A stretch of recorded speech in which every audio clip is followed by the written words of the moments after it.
Saludos mis hermanos, este es el Evangelio eterno del principio y fin de los siglos.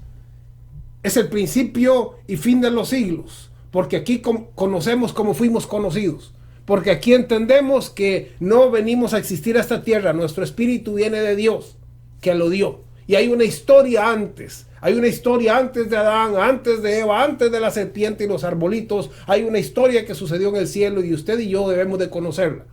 ¿Y por qué el fin? Bueno, es el fin de los siglos, no porque mañana termine, vaya a explotar la tierra o haya una guerra atómica, no, es el fin de los siglos porque a nosotros nos llega el fin del mundo. En otras palabras, salimos del siglo malo, salimos de las tinieblas y somos pasados al reino de su Hijo amado. Esto es algo de fe, donde el Señor nos toma y nos saca. Ya no somos más hijos de este siglo, sino que somos hijos del siglo venidero, hijos de luz, hijos de fe, que por la fe hemos sido tomados y sentados en lugares celestiales. Hemos alcanzado, como dice el apóstol Pablo, la consumación de los siglos o los fines de los tiempos, donde hemos sido sentados con Cristo en Dios. Alabado sea el Rey. Bueno, yo quiero hablarles sobre el ministerio de la condenación. Quiero seguirles hablando sobre el misterio de la iniquidad. Y quiero decirles que el ministerio de la condenación y el misterio de la iniquidad han alimentado muchísimas religiones por muchísimo tiempo. Es el tema favorito de toda religión, es hablar de pecado, de condenación y de juicio. Ya desde el tiempo del apóstol Pablo, el misterio de la iniquidad se estaba extendiendo. Por eso él dice que todavía había quien lo detenía, pero que ese misterio de la iniquidad y de maldad que ensuciaba la obra gloriosa, la cual Cristo llevó el pecado a toda la humanidad y reconcilió los cielos con la tierra, esa obra gloriosa estaba siendo ensuciada porque había quienes seguían bajo el ministerio de la condenación, bajo el ministerio de fuego, de juicio y de condenación. Entonces, lo único que pudo hacer el apóstol dice que por 3 años y algo él lloró y les aconsejó continuamente. Eso está en Hechos 20:29, porque dice, porque yo sé que después de mi partida entrarán en medio de vosotros lobos rapaces que no perdonarán el rebaño. Por tanto, velad, acordaos que por 3 años, de noche y de día, no he cesado de amonestar con lágrimas a cada uno. Y ahora dice, lo único que él pudo hacer y ahora, hermanos, os encomiendo a Dios y a la palabra de su gracia. ¿Sí? Porque la gracia es lo único que puede contrarrestar el juicio y la condenación. Porque el amor divino es lo único que puede ayudar a una persona que se siente miserable, que se siente destruida, que se siente que no vale nada, que se siente que a nadie le importa. Bueno, el ministerio de la justificación restaura aquello que Adán perdió. El ministerio de la justificación no nos mira en el barro, sino mira el tesoro que tenemos por dentro. Es por esto que tú debes comprender este ministerio. Porque es el ministerio glorioso, el ministerio del Espíritu, el ministerio que da vida, el ministerio que una vez que comprendemos, salimos del misterio de la iniquidad y entramos al misterio de gloria y de poder, en el cual nos son reveladas cosas que ojo no vio ni oído oyó, a ti y a mí. Bueno, hablando de estas cosas, en Hebreos dice, voy a leerlo, quiero que usted lo escuche, 5:11. Acerca de esto tenemos mucho que decir y difícil de explicar, por cuanto os habéis hecho tardos para oír, porque debiendo ser ya maestros, ¿sí? Debiendo ya de estar enseñando a otros, dice, después de tanto tiempo tenéis necesidad. Tenéis necesidad de que se os vuelva a enseñar cuáles son los primeros rudimentos de las palabras de Dios.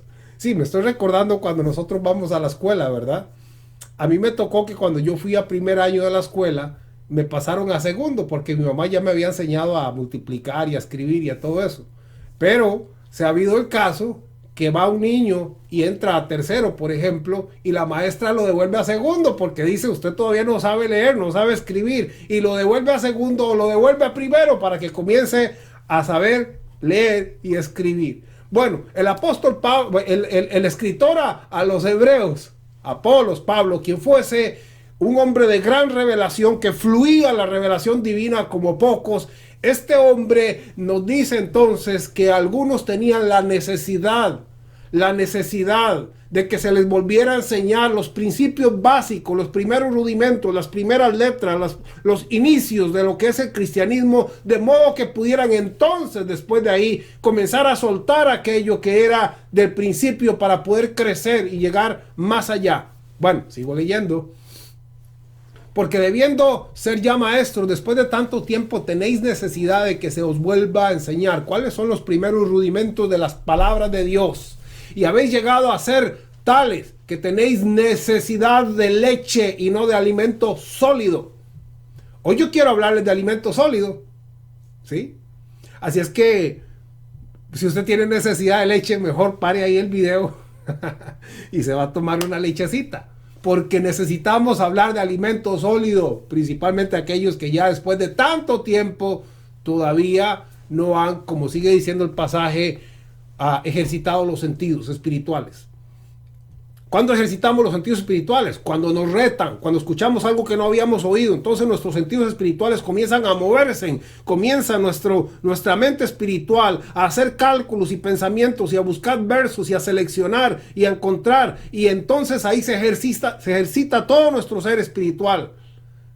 Cuando somos retados por la palabra, cuando esa palabra viva llega a nosotros y nos despierta y nos vivifica y nos alumbra y nos hace saltar y brincar y movernos. Bendito sea el Señor. Entonces dice el verso 13, y todo aquel que participa de la leche es inexperto en la palabra de justicia porque es niño. Pero el alimento sólido es para los que han alcanzado madurez, para los que por el uso tienen los sentidos ejercitados en el discernimiento del bien y del mal. Sí, tanto mi mente se ha ejercitado en la palabra, en la renovación de la palabra, que ahora yo tengo discernimiento y puedo comprender cuando una palabra tiene verdad, cuando una palabra lleva vida, cuando una palabra tiene sentido, cuando Dios la mueve y la agrega a mi diccionario espiritual dentro de mí, acomodando lo espiritual a lo espiritual.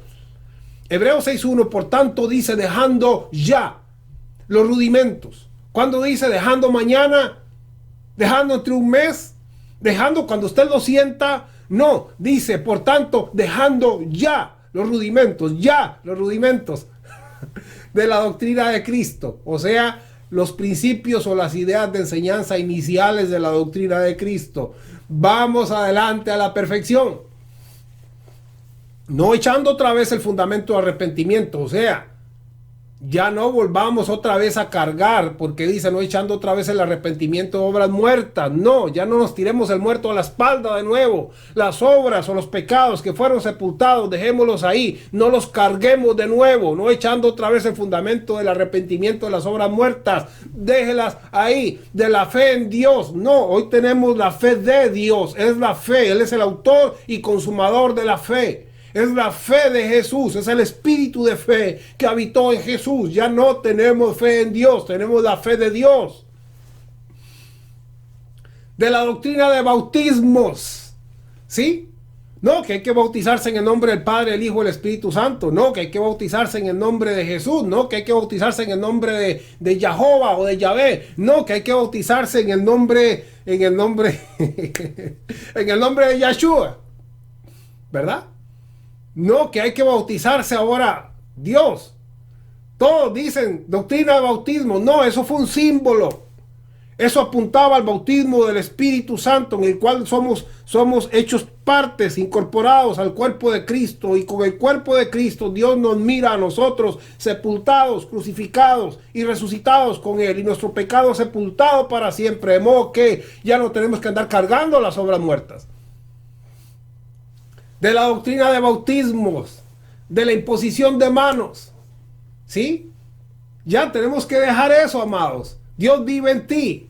Nadie le va a pasar corrientes eléctricas, ni nadie le va a llenar. Ya tú eres lleno. Tienes que dejar que los ríos corran. Ya esto de la imposición de manos es del antiguo pacto. Y sigue diciendo de la resurrección de los muertos, ¿sí? En Adán todos murieron, pero en Cristo todos son vivificados. Ahora no resucitamos, en el sentido de que Dios no va a coger un cuerpo que esté deshecho en la tierra y lo va a levantar de ahí. No, no, no. Lo que Dios hace es que nos da un cuerpo espiritual, una transformación espiritual gloriosa que se inicia desde hoy. A partir de hoy se inicia. La palabra dice que estando nosotros muertos en delitos y pecados, Él nos dio vida y juntamente con Él nos resucitó y nos hizo sentar en lugares celestiales. La resurrección de muertos. Ahora lo que pasa es que Dios transforma, Dios cambia. Sí, si tú quieres puedes llamarle resurrección, pero lo que yo quiero decir es que ya el Señor nos dio vida. Ya Él no resucita muertos. Quien está muerto, pero Él nos dio vida. A todos nos dio vida. Porque como en Adán todos murieron, en Cristo todos viven. Todos viven. A todos se nos dio la vida eterna. ¿Cómo la vivamos? Bueno, va a tener que irse al video anterior para que usted sepa cómo se puede vivir esa vida eterna. Porque a todos nos dio vida eterna. Entonces hay que dejar esto de la resurrección de los muertos y sobre todo dice, y del juicio eterno. Dejando ya los rudimentos o las primeras enseñanzas. Mire, por cierto, le voy a decir un secreto. Nunca he oído a una persona predicar sobre este pasaje. Nunca he oído a ninguna persona predicar sobre este pasaje. Alabado sea el Señor. Quizá yo sea la primera persona que hoy le habla de este pasaje a usted. Bendito sea el Señor. Qué bueno, qué gracia y qué gloria, qué honor. Alabado sea el Señor. Entonces, dejando ya los rudimentos de la resurrección de los muertos y del juicio eterno. ¿Por qué hay que dejar el juicio eterno? Porque ya no estamos bajo el ministerio de condenación. Ya estamos bajo el ministerio de la justificación. Ya no estamos bajo el ministerio de la ley, donde caían rayos, relámpagos y humeaba el monte y cualquier cosa que se acercaba era consumida y era muerta. Ese era el ministerio del miedo y del terror. Ya salimos de ahí, amados. Ahora hemos sido traídos al nuevo ministerio con una gloria mayor, donde es la justificación, el perdón y el amor de Dios. Pero el apóstol Pablo dice, el misterio de la iniquidad ya está en acción. Aquel inicuo y aquellos que trabajan para él tratan de ensuciar la obra y la gloria de Dios y siguen poniendo todo como si eso no hubiese sido suficiente. Por eso dice, yo les encomiendo a ustedes a la palabra de su gracia, porque solo la gracia y la luz de Dios puede mantenerles en el camino correcto. Sí, porque el misterio de la iniquidad o de la maldad o los lobos rapaces habrían de venir para llenar a la iglesia de esclavitud, de temor, de miedo, de pecado, de aquel pecado que Jesús pagó en la cruz. Romanos 5:12 dice, por tanto, como el pecado entró en el mundo por un hombre y por el pecado de la muerte, así la muerte pasó a todos los hombres. ¿Sí? Adán pecó y la muerte pasó a todos los hombres. Romanos 5:16 dice, porque ciertamente el juicio vino. ¿Qué dice? Porque ciertamente el juicio va a venir. Porque ciertamente el juicio vino a causa de un solo pecado para condenación. Pero el don vino. Llegó el juicio y llegó el don. Llegó el juicio de Dios y también llegó el regalo de Dios. Pero el don vino a causa no de un pecado, sino de muchos pecados para justificación, para perdón, para limpieza, para reconciliación. Y al siguiente día vio Juan a Jesús que venía a él y le dijo, he aquí el Cordero de Dios que quita el pecado del mundo. He aquí el Cordero de Dios que quita el pecado del mundo. ¿Qué ha quitado el Cordero de Dios? El pecado del mundo. ¿Sí? Sí hay maldad, sí hay oscuridad, sí hay tinieblas, sí hay inmundicia, pero el Señor quitó el pecado del mundo. Así como en Adán todos morimos, en Cristo todos vivimos. Hoy todos tenemos vida eterna. ¿Cómo vamos a llegar a esa vida eterna y cómo la vamos a vivir? Recuerdo que Nabucodonosor, creo, dice que comía hierba como los animales, porque Dios lo puso en un estado de humillación. Es así como nosotros tenemos que entender que en la palabra hay estados de gloria. Sí, hemos sido llamados a obtener una gloria de resurrección, dice, porque una es la gloria del sol, de la luna, de las estrellas, y también tenemos la gloria o la semejanza de Cristo, que es la gloria mayor para el creyente. Pero tenemos que abandonar ya el juicio eterno, porque el juicio eterno se llevó a cabo en Jesús. Quizá usted no está muy convencido todavía. Yo lo voy a animar para que se quede ahí. Vamos a hablar esto antes de terminar. Malaquías 4:1. Oiga lo que dice aquí. Porque aquí viene el día ardiente como horno. ¿Sí? Imagínese un horno ahí de esos que se hornean pan, o un horno de esos industriales donde esté desde lejos siente ese calor terrible. Bueno, así dice Malaquías, porque aquí viene el día ardiente como un horno. Y todos los soberbios y todos los que hacen maldad serán estopa. Imagínese usted, bueno, una estopa, yo he visto cuando la estopa, como las naranjas cuando se secan, o algunas cosas que están bien secas, que ya no tienen agua, cogen fuego, se prende un fuego terrible. Bueno, dice así, entonces, y todos los que hacen maldad serán estopa, o sea, serán quemados y requemados continuamente. Aquel día, dice, vendrá, los abrazará, ha dicho Jehová de los ejércitos. ¿Escucha usted, amado? Fuego, horno de fuego, juicio, estopa, ardiendo, quemándose una y otra vez. ¿Le suena esto como al infierno de los infiernos o al lago de fuego? Sí, suena muy parecido. Y sigue diciendo, y no les dejará ni raíz ni rama. ¿Sí? Tan abrasador era ese fuego, sería ese fuego que no quedaría ni raíz ni rama. Me hace pensar cuando creo fue en Australia hace poco, había unos incendios muy fuertes que se miraba como los animales y todo quedaba totalmente carbonizado y quemado, los árboles, y la gente se metía al mar porque hasta ahí quería llegar el fuego a quemarles. Tremendo, terrible. Bueno, algo así es lo que habla Malaquías. Pero antes de que sucediera este día, el día grande de Jehová, el día del juicio, el día de la ira, el día del furor, el día del castigo, dice el verso 5, he aquí, yo os envío al profeta Elías. Malaquías capítulo 4, verso 5. He aquí, yo os envío al profeta Elías, antes que venga el día de Jehová, grande y terrible. El día de Jehová grande y espantoso.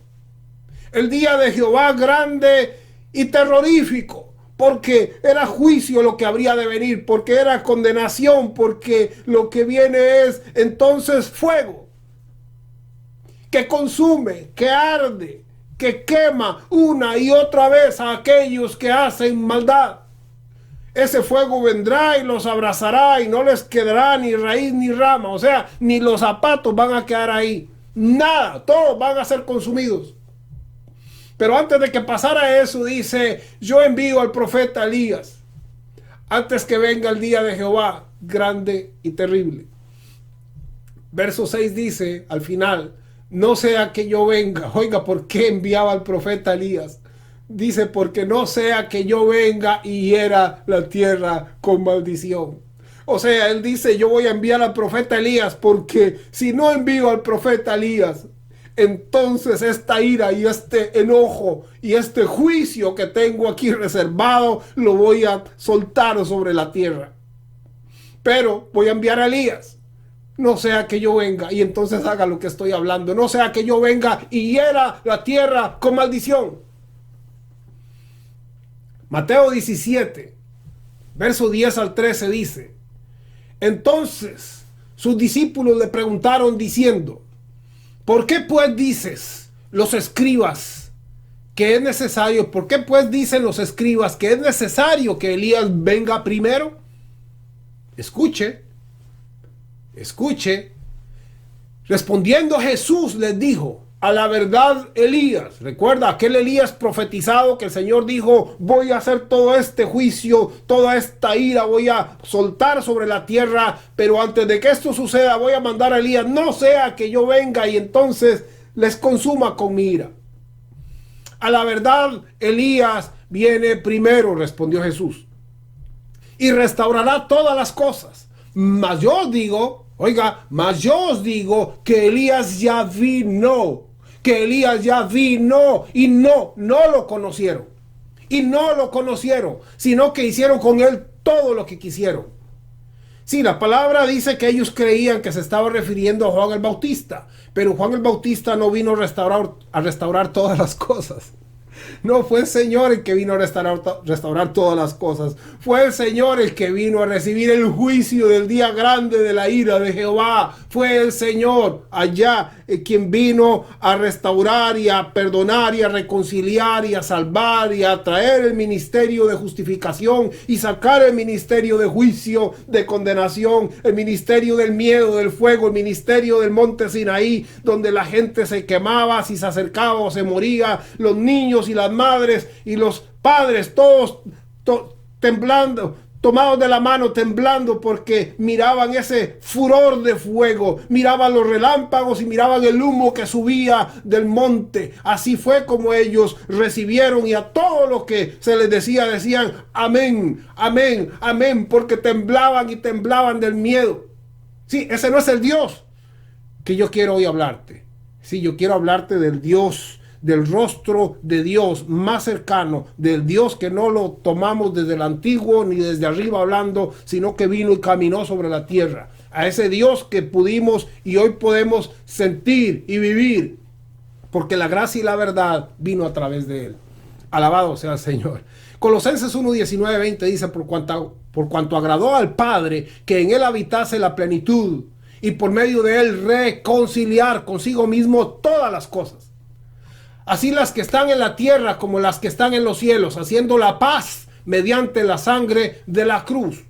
El Señor vino a restaurar, sí, el Elías que venía a restaurar todas las cosas, que venía a hacer que el corazón de los padres se volviera hacia los hijos en el amor divino. Aquel Elías que Malaquías dice: antes de que yo haga todo esto, lo enviaré a él, no sea que yo venga y entonces consuma, no sea que yo venga, dice, y hiera la tierra con maldición. El Señor tenía ya su plan, el Señor tenía ya toda su ira acumulada. No había modo de que su juicio, de que el fuego divino dejara de descender y consumir, destruyera a la tierra y a todos los habitantes. Pero antes de eso dice: yo enviaré a Elías.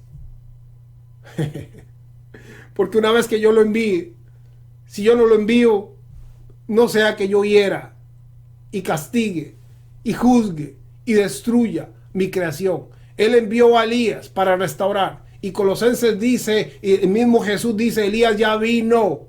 Sí, la señal antes del juicio era que Elías sería enviado. Elías ya vino, y el juicio de Dios que leímos antes, la palabra dice que el juicio vino.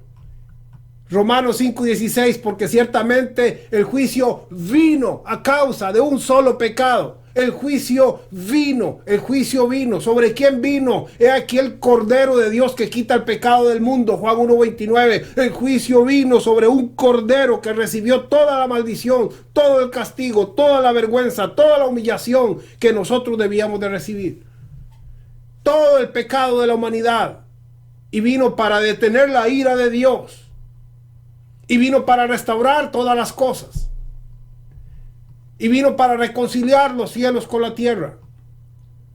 Es por esto que 2 Corintios 5:18 dice: y todo esto, escuche, y todo esto proviene de Dios, quien nos reconcilió consigo mismo por Cristo, y nos dio el ministerio de la reconciliación. Ya no el ministerio de condenación y de juicio, no.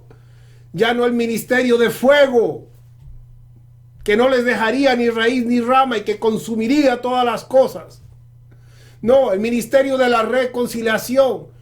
Verso 19, 2 Corintios 5, que Dios estaba en Cristo reconciliando consigo al mundo, no tomándoles en cuenta a los hombres sus pecados.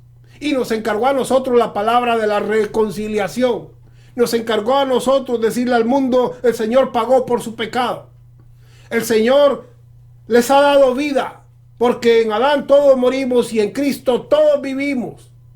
Tú tienes que tomar las mejores decisiones para que tengas una vida, una gloria diferente, no una vida miserable, no una vida abundante. Porque en la resurrección habrán cuerpos, porque en la resurrección habrán glorias. Y la gloria mayor del creyente es ser hecho uno con Cristo, es ser su cuerpo. Pero habrán otras glorias, como la gloria del sol, la luna y las estrellas. Y habrán otras carnes. ¿Sí? Resurrección significa que la materia no se destruye, la materia se transforma. Nosotros somos transformados de acuerdo a la luz gloriosa que habita en nosotros, porque somos hijos de luz y nuestro Padre es el Padre de las luces. Si tú tienes suficiente luz en ti, has recibido la luz divina, entonces puedes incorporarte a ese cuerpo glorioso y recibir la gloria de ser hecho conforme a la imagen de su Hijo, ser parte del cuerpo de Cristo. Pero hay más glorias, pero hay más niveles. Y en esta vida eterna que el Señor ofrece, porque todos murieron en Adán y en Cristo todos viven, hay muchísimos niveles. Uno de los mayores recompensas es poder salir de lo terrenal y movernos hacia lo eterno y lo espiritual. ¿Por qué? Porque todo lo que se ve fue hecho de lo que no se veía. Entonces, volver allá a donde lo original fue creado con Dios, esa es una gloria mayor. Pero recuerde que la palabra habla de que las naciones y que el Señor juzgará con sus hijos, quienes somos reyes y sacerdotes sobre las naciones. ¿Cuáles son esas naciones? Bueno, siguen siendo seres humanos que siguen todavía con dolor, que siguen todavía quizá con enfermedad. Bueno, y si no fuera así, ¿para qué se va a ocupar un árbol que le da sanidad a las naciones? Que tiene que la gente venir a buscarlo mes a mes para recibir sanidad. O sea, como la farmacia de Dios. Bueno, porque va a haber enfermedad y va a dolor, porque esta gente han recibido vida, pero no han sido transformados a la gloria que Dios quiere que ellos sean transformados. Seguirán en un estado humano, donde hay enfermedad, donde hay dolor, donde hay angustia, donde hay tristeza, donde hay pesar, donde hay necesidad. Porque Dios lo quiso, no, Dios nos dio vida a todos. Ya nadie queda en la tumba, ya nadie perece ahí, ya nadie queda en el Hades. Ya nadie queda en el Gehenna ni en el Hades. Ahora el Señor nos ha dado vida a todos. ¿Pero qué clase de vida?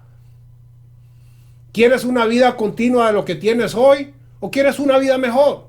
¿O te arriesgas a tener una vida peor de lo que tienes hoy? Necesitamos encontrarnos con la vida eterna, pero a plenitud. Y encontrar la gloria que el Señor nos ofrece. Bueno, amados, bendiciones. He terminado hablando un poquitito sobre la resurrección, porque es importante. Saludos. Este es su hermano, su amigo Milton Alonso Granados, Ministerio del Evangelio Eterno del Principio y Fin de los Siglos. Si algo ha aprendido nuevo, compártalo. Dale like también. Bendiciones.